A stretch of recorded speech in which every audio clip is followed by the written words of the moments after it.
Breyer, retire. I'm Jeff Stein with today's Iowa Politics Report. That is apparently the chant among some on the left who are publicly pushing for U.S. Supreme Court Justice Stephen Breyer to step down so that President Biden can name a replacement while Democrats have working control of the U.S. Senate. Politico notes that Justice Breyer gave a speech this past week criticizing calls to increase the size of the court, the so-called court packing. And that has led so-called reformers to more loudly call for Breyer to get out of the way so Biden can make good on his promise to nominate the first black woman to the court. There's a petition drive, and a mobile billboard truck was making its way through the nation's capital today, carrying the message to the court building and to the U.S. Capitol.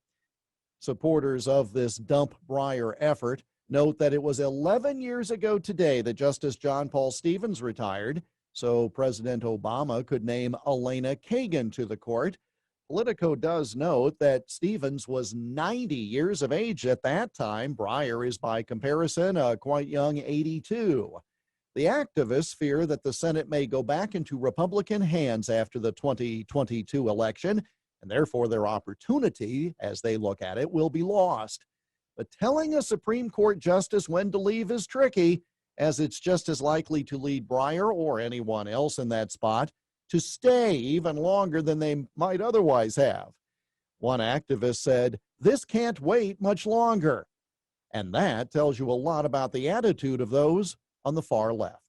And that's the Iowa Politics Report for Friday, April 9. On Twitter, Instagram, and Parler at Iowa Politics. I'm Jeff Stein on News Talk 1540 KXEL.